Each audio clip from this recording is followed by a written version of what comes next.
yang harus ditambah tuh bukan bobot keril, tapi bobot berpikir para pendaki.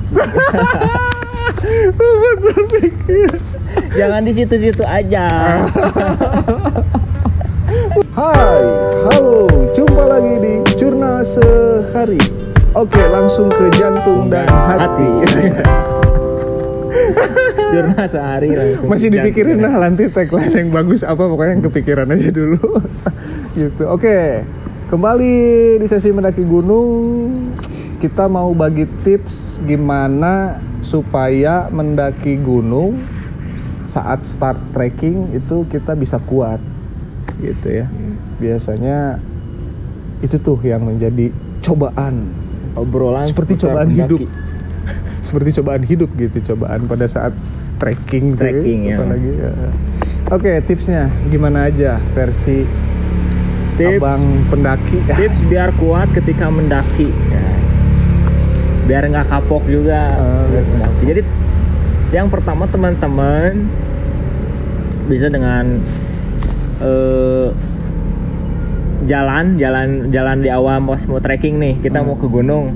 Di base camp dari base camp jalannya pelan banget, senyaman banget, pelan banget, 20 menit awal lah. Jangan tergoda sama teman-teman yang sosokan kenceng di awal. Itu pasti udah dia memble. Di akhir-akhir memble dia.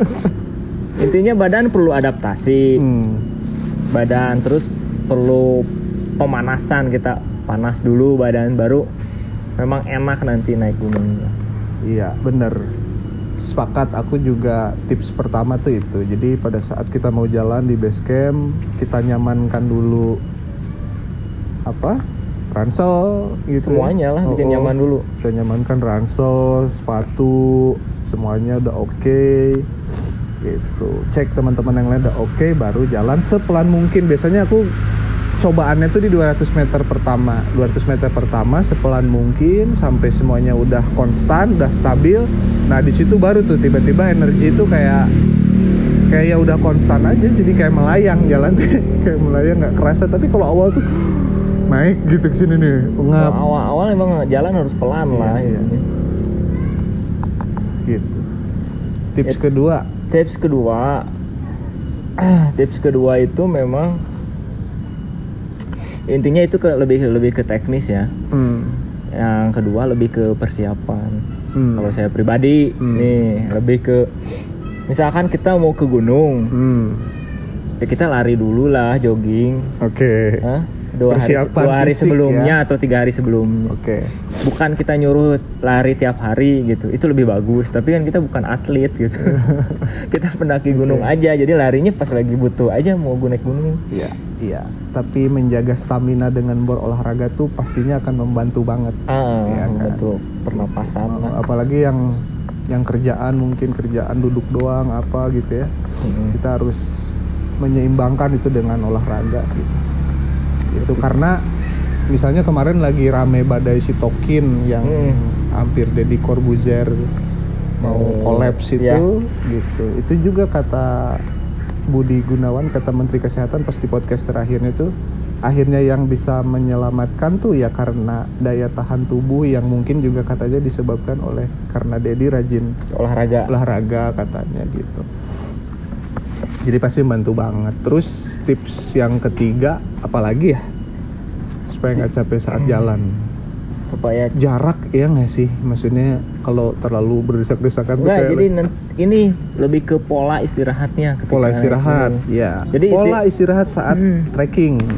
Jadi sebenarnya ketika trekking mendaki gunung, istirahatnya jangan lama-lama. Sering boleh. Sering boleh nih istirahat, sering boleh. Tapi jangan lama-lama gitu. Misalkan 10 langkah, 15 langkah istirahat. Nggak apa-apa. Ya kan? Asal memang nggak, misalkan istirahatnya semenit. Misalkan 2 menit, lanjut lagi. Kayak gitu sih. Iya. Jadi jangan sampai setengah jam istirahatnya gitu. Nah, paling kalau mau istirahat lama tuh kayak di perencanaan sebelumnya. Kayak kita kan pasti udah mengestimasi pos 1, pos 2, pos 3. Misalnya kalau kita mau menentukan istirahat lama setiap pos gitu ya. Oke lah Oke. di setiap posnya misalnya ya 30 menit atau apa gitu. Tapi pada saat hiking tuh nggak apa-apa berhenti, jalan berhenti, tapi jangan terlalu lama. Jangan terlalu lama karena nanti si badan kembali dingin lagi. Nanti kembali lagi ke nol. Harus jalan pelan lagi. Iya. Itu kan yang beratnya mah PR-nya mah jalan mulai dari awal lagi pelan-pelan lagi. Betul itu sih ya. Jadi estimasikan tiap pos gitu. Estimasikan kita mau finish di mana hari ini kayak gitu. Misalnya di pos berapa dan lain sebagainya. Kayak gitu. Tips yang keempat. Yang keempat balik lagi ke persiapan. Tadi kan ke teknis nih. Sekarang ke persiapan lagi. Lebih ke prepare ke alat-alat. Jadi alat-alat yang memang kurang penting pas perjalanan saat itu jangan dibawa. Terus alat-alatnya mungkin dirubah gitu, kita hijrah ke yang lebih kecil-kecil gitu, tapi fungsinya masih sama. Bisa dengan kayak gitu itu. Jadi kitanya lebih leluasa aja, lebih kuat gitu daripada kita bawa ransel yang gede, segede kulkas. Betul, semakin modernnya mendaki gunung juga sudah sangat banyak desain alat atau perlengkapan yang menurunkan bobotnya gitu tanpa mengurangi fungsinya gitu ya. Atau kita kenal ultralight misalnya gitu ya, yang kecil-kecil gitu. Jadi ketika udah dibuka tuh serba aya gitu, semua masuk gitu. Tapi pada saat di packing udah ringan, habis itu volumenya juga kecil, nggak terlalu kayak kulkas. Iya, sekarang tuh orang sedang berlomba menciptakan kantong Doraemon tuh bener gitu. Nanti mungkin kantong Doraemon tuh semuanya ada dikeluarin. Aduh. Kalau kata teman-teman ultralight, itu tas PAUD. Tas anak TK. Tas PAUD ya. Tas anak TK tapi serba ada. Iya. Jadi sekarang tuh malah jadi tren gitu. Tas TK itu jadi tren gitu. Karena mungkin maksudnya tadi ya. Kita menurunkan bobot. Kita nggak mengharuskan ya, nggak mewajibkan, cuman ya itu mau pilihan aja. Pilihan gitu.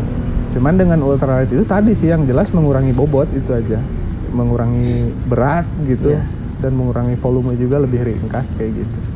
Yang harus ditambah tuh bukan bobot carrier tapi bobot berpikir para pendaki. Bobot berpikir. Jangan di situ-situ aja. Bobot berpikir, buset. Kacau abang ini. Abang nih ini katanya mau nyanyiin Rocky Gerung katanya. Rocky nggak gerung. Aduh. Iya. Oke, balik ke bahasan dulu. Kira-kira ada lagi nggak tipsnya supaya yang paling banget dirasain tuh saat trekking gitu ya? Kalau cara ini tapi teknis juga sih. Ke cara minum sama makan. Iya. Kalau misalkan trekking itu jangan minumnya. Kalau yang pemula kan lok. Kalau gitu. orang Sunda bilang ditotor. Jangan ditotor, bos. Kalau atlet lebih terbiasa kayak minumnya di teratur tapi asal basah aja mulut.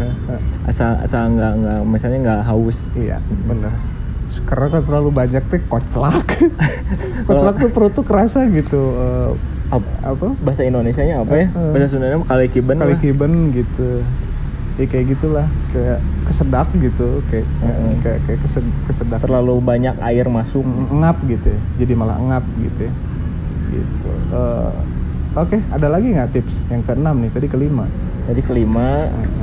Yang keenam itu tadi mengatur pola minum. Yang kelima. Yang keenam itu yang terakhir menurut saya, ajak pasangan Anda. Karena naik gunung tanpa pasangan udah repot, serba kerasa. Gue sepakat sih. Gue sepakat ini manjur banget cuy gitu. Jadi kalau udah ngajak si doi atau ngajak gebetan gitu pas PDKT, anjir tiba-tiba tuh energinya gede banget kayak Superman. semuanya gitu. Bahkan biasanya tas si doinya pun digendongin gitu, jadi 2 jadi 3. Sini AA bawain. Sini AA bawain gitu. Iya. Jadi nggak hanya aspek teknis guys, tapi aspek motivasi juga sangat mempengaruhi gitu ya. Oke guys, thank you sudah menonton. Itu saja tips supaya hiking lebih kuat ya. Lebih kuat, konstan, aman sampai mendaki, sampai ke puncak. Amin gitu ya. Sampai jumpa di episode selanjutnya. See you. Bye bye.